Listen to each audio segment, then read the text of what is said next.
5 simple techniques to elevate your designs to the next level. Are you ready? Let's go.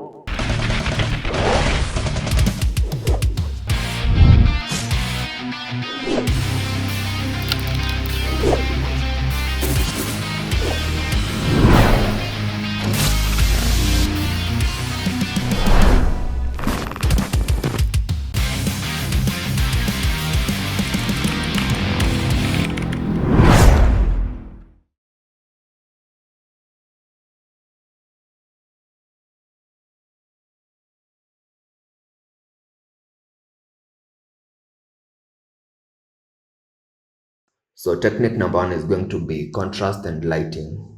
And as you can see on the left, we have an image that looks rather flat compared to the one on the right, which is the final design. So before I dive into the technique, I'm just going to do a bit of breakdown of what went into the composition. And as you can see, I'm unhiding the layers, but I'll skip over the ones bringing about the contrast and lighting effect. So that's a flare which I added. It's a layer. It's just to create an illusion of depth, to show there's some distance between the foreground and the background. Okay, so those are water puddles which are added manually since the weather is rainy. It's just to add that extra detail into the visual, and those are the shadows, but that's another technique I'll speak about later in the video. And I guess those are all the effects. And so we can dive deep into the contrast and lighting. So those are the raindrops. It's a layer. I just downloaded it online and changed the blending mode. Okay, so what I'm going to do now is unhide all the curves and levels layer. We are going to start with let me just zoom in. We'll start with the subject on the left. And so since the source of light is on the upper left, on all the subjects, the left side is going to be brighter than the darker side.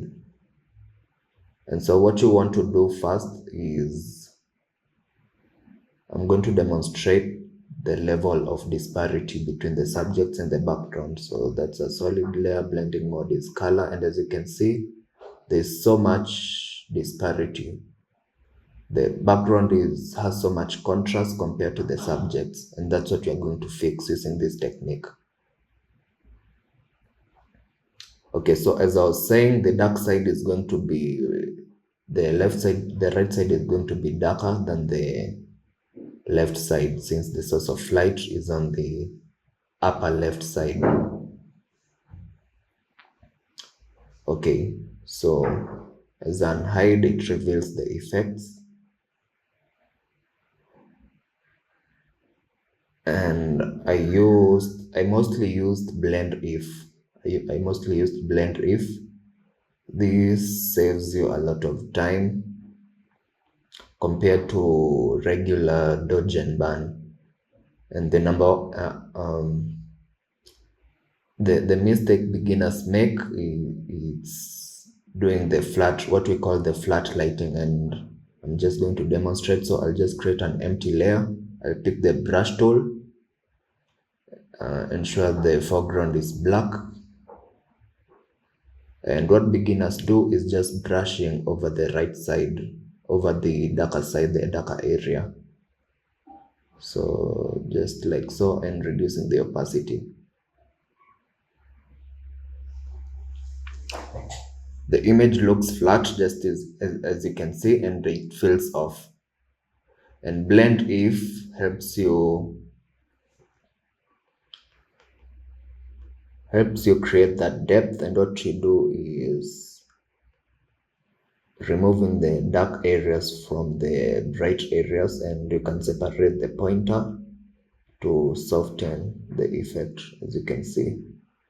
So that's just a quick way of dodging and burning. And basically that's what I did with all the levels and curves layers that I added onto the subject. So as I unhide, you can see the image blends more with the background as I unhide the layers, and that's a color matching layer. So the same effect I did on the girl on the left side, I did the same on the boy. Lots of curves and levels, then added the blend if. So that's curves I'm just demonstrating.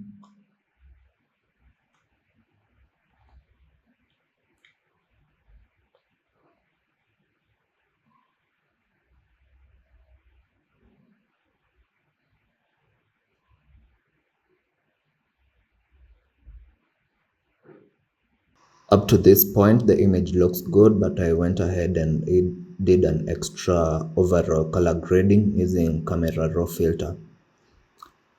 And guys, as you can see, it's just minimal retouching, but it does so much to your final design. And that's a technique you should not skip over as you're making your compositions. And so that's technique number 1. Technique number 2 is going to be choosing the right sky for your composition. Let's say you're not, you want to change the original sky, maybe you're not impressed by it and you want to change it. There are a few things you might have to consider, and this is example number 1. This is a stormy, gloomy sky, which does not match with the overall composition. Since we are trying to promote a product or service, you can't just put a stormy sky. This will probably be used to promote something about adrenaline, like an energy drink or a fast car, a fast bike. So that's the first thing to consider. Example number 2 is the time of day at which the sky is short. You want to make sure it's in congruence with your composition. So in this example, the sky was probably shot during sunset, sunrise, as you can see, and our elements, since they have the orange, the yellow tones, the yellow shades, they're probably during the sunset. So you'll probably have to choose a sky that's shot during the golden hour, and that's sunset. So that's example number 2. You'll have to consider the time of day at which the sky was shot. Example number 3 is the angle, the sky perspective. So you want to ensure that the perspective of the sky matches that of your composition. So in this case, the perspective is right. They match, as you can see, from left to right. It's not diagonal, but something's just off about this sky. Most viewers might ignore, but the overall composition feels off, and it's because the sky was shot above the clouds, as you've just seen. So that's another thing to consider, the perspective and also the angle at which the sky was shot. So I went with this sky, which is the golden hour, and it also matches the brand's guidebook, the color scheme, which is shades of yellow and orange.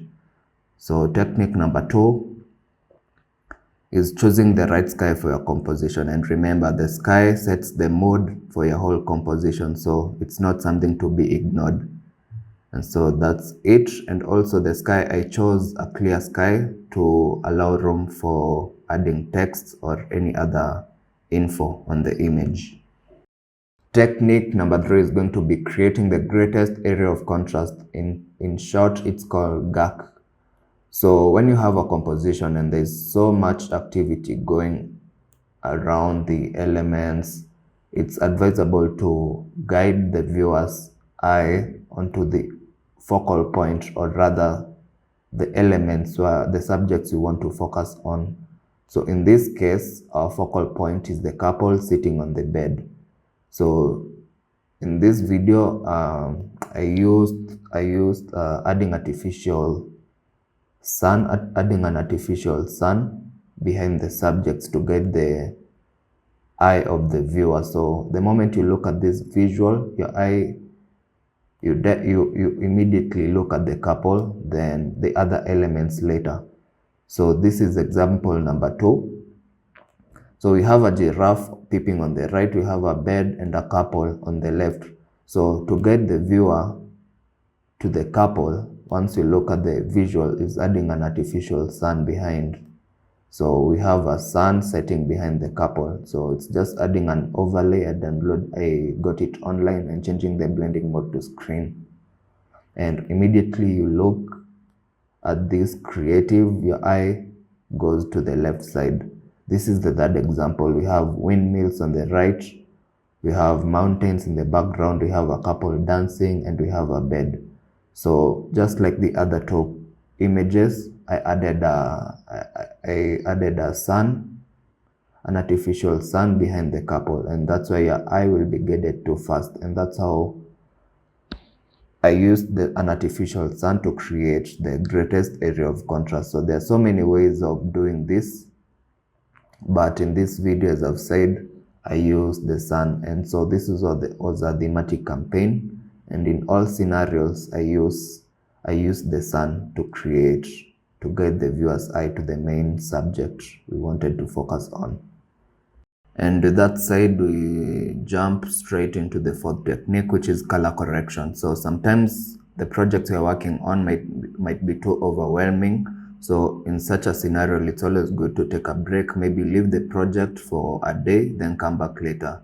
And this helps you notice some flaws which you might have missed on previously. So this is a perfect example. So let me just try point it out. So as you can see, there's so much going on in this composition, but that object seems to be off. Its color seems to be off compared to that of its surroundings. So, and that's going to be because of the color grading. So I'm just going to color correct that. So I've just done that. That's it's a gradient layer. It's a technique I use. So that's the gradient. So what I normally do is reducing the opacity, then changing the blending mode to color. Then with the help of the layer mask, I mask out some parts. So of course, not all the objects in the composition needs some color correction, but it's always good to add that extra detail. This is another demonstration I'm going to show you. So it's a whole process. It's the same process done over the elements, but not all. If it's not broken, don't try to fix it. So this is an example. So this element already looks good, but we can always do some. So in this case, I've already added the brown gradient, so it's just adding a little bit of hue and saturation, and it's just subtle. You don't want to go overboard with it. So this is just to add the extra detail, nothing crazy. So the last example is going to be the object beside it. Yes, so same process, just adding those subtle corrections.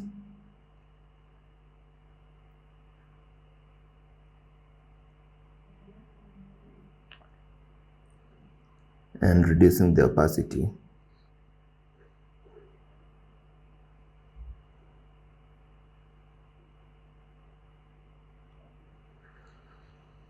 So a quick way of knowing whether your all the elements in your composition are matching, it's just adding a solid color layer and maybe around grays, those shades of gray, and changing the blending mode to luminosity. So when you want to compare the contrast, you change the blending mode to color.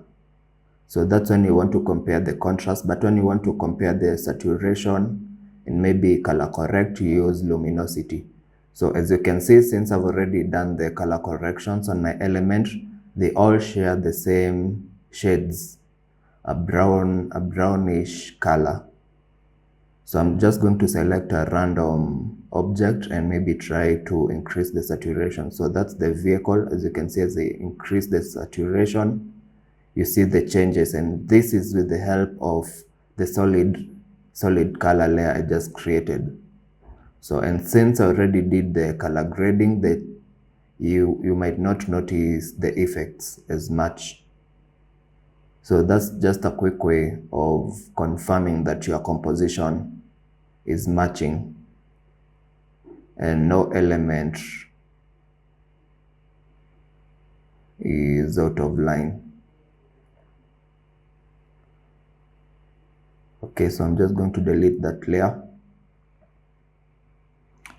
And I went ahead and did some universal color grading. So that's an artificial sunset, and change the blending mode. So this is a color lookup, and Photoshop comes with pre-installed presets. So there are quite a number. I'm just going to show you a bit of example. So for example, you want to pick, I'm just going to pick a random color. So I picked that and maybe change the blending mode to luminosity. Okay, so I went ahead and added a hue and saturation. You don't want to go overboard, just subtle to make the composition colorful. And so yeah, that was the fourth technique, which was color correction. And lastly, guys, we're going to talk about shadows. And in this, I'm going to assume you already know how to add shadows in Photoshop. What I'll emphasize on is things to consider when placing your objects on surfaces.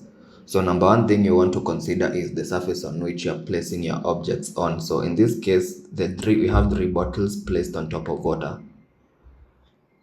So in such a scenario, we are going to add a reflection, and to do this, we simply duplicate the object and flip it vertically and ensure the flipped layer is the one beneath the object, and maybe depending on the surface, you change the blending mode. In this case, I changed it from normal to multiply. And also remember, as the reflection moves further from the object, it fades. So I used layer mask to create that. So that's one thing to consider. Always remember the surface on which you've placed the object.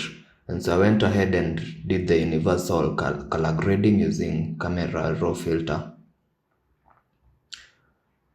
Yes, so I repeated this technique on the three bottles, and this is another illustration. So in this case, I'm going to talk about the other thing to consider when adding shadows is the position of the source of light. In this case, the sun is behind the three bottles, so the shadows are going to be in front. So the shadows appear opposite the position of the source of light. So in this case, they are going to be in front of the bottles, and we have two surfaces.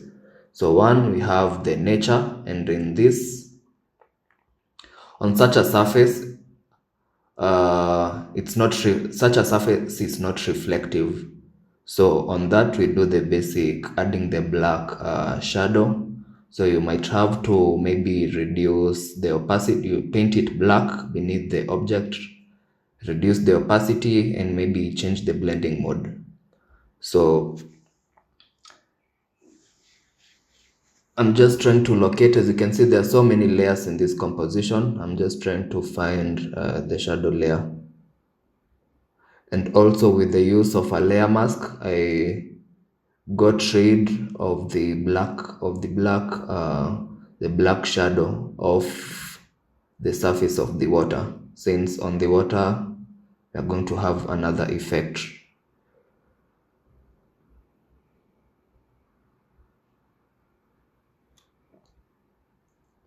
So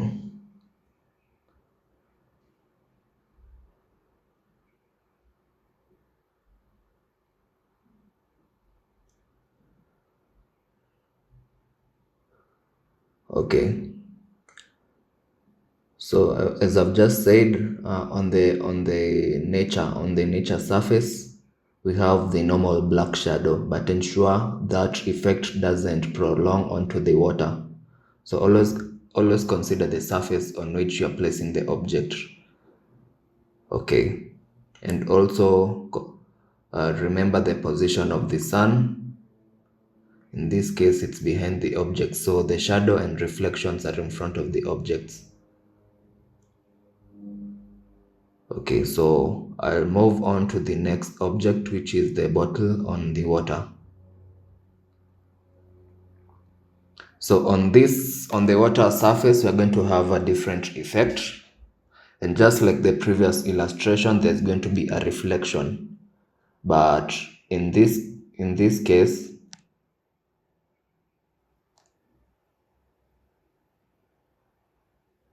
okay, yeah, so let me focus on the third object on the water.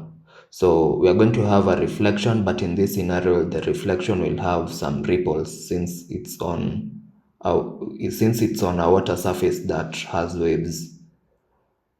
And so I'll try and locate the reflection. Okay. So again, you might have to change the blending mode depending on the surface.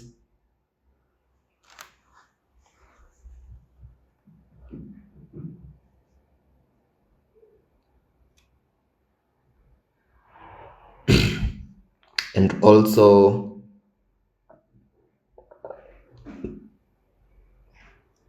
add the ripple effect since the water has waves. And to do this, we simply select the reflection, go to filter, distort, and select ripple. As simple as that. And also there is a few waves, which is a layer I added manually where the bottle touches the water. So it's just adding the extra details. So yeah guys, those are the 5 techniques that I believe can easily elevate your designs to the next level. And if you're an art director, you can share this with your team. If you're a designer, please apply some of these techniques, if not all, and you will definitely see some change in your final visual. So see you in the next video guys. Peace out.